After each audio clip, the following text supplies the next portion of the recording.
Goeiemôre vriende en baie welkom by ons oordenkings op hierdie Sondagoggend. Dan ons nooi ook na ons eredienste vanoggend 8:00 in Estcourt, 10:00 in Mooirivier en dan ook vanmiddag 5:00 in Wenen. Dis regtig baie welkom.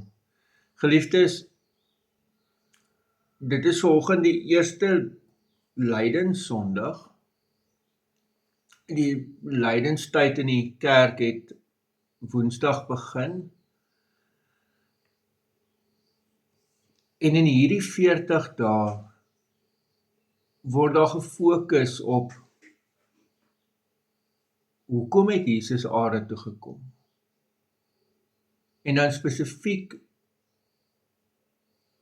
sy lydensweg. Die feit dat hy gekom het om gekruisig te word. Maar ons fokus ook op ons eie sondigheid en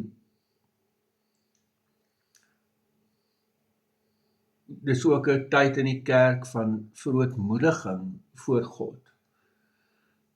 Dit is 'n tyd wat mense weer ernstig kyk na hulle verhouding met God. En wat mense soek vir 'n verdieping in hierdie verhouding. Mag dit vir jou ook so 'n tyd wees. En daarom pas dit baie goed dat ons hierdie vers 27 juis in hierdie tyd lees. Vers 27 wat sê, nou is my siel ontsteld. Wat sal ek sê? Vader, red my uit hierdie uur. Maar ek het tog juis met die oog op hierdie uur gekom.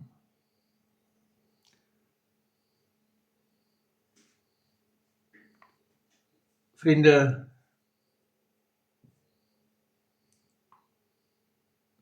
dit is so, Jesus se siel was ontstel.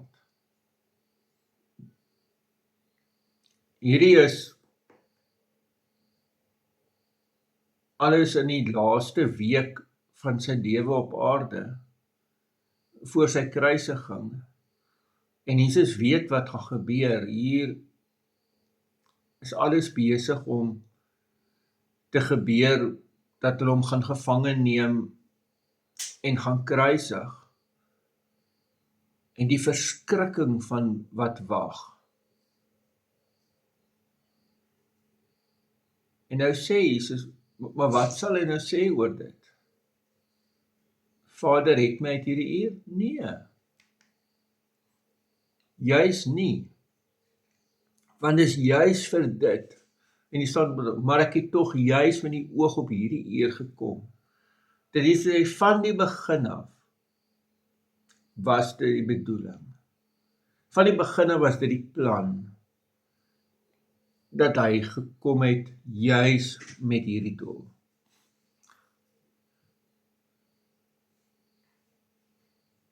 Dis baie belangrik dat ek en jy in hierdie teks lees. Dis nie die Fariseërs of Rome se plan gewees nie. Dis God se plan. Dit was God se plan. Alles het gebeur soos wat God dit beplan het. Hierdie was deel van die verlossingsplan. Hierdie is die manier hoe God kies om die wêreld te red. Hy word nie aan kant gevang nie.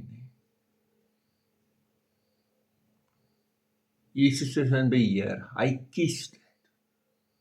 Hy kies my en jou verlossing. Ten spyte van die prys wat dit kos. Kies hy dit. Amen. Here almagtige God, baie dankie ook vir hierdie teks. En ja, Here, ons kom bid dat vanoggend se eredienste en vanmiddagsinne geseënd mag wees. Ons bid spesiaal hierdie lydenstyd in die kerk, dat dit 'n kosbare tyd sal wees, tyd sal wees tot eer en verheerliking van U. En ja, Here, dat juis wanneer ons hierop fokus, die klem op U sal val, en nie op ons nie. In die naam van ons Here Jesus Christus. Amen. Vriende, mag jy baie mooi, mag jy baie geseënde dag hê. Totsiens.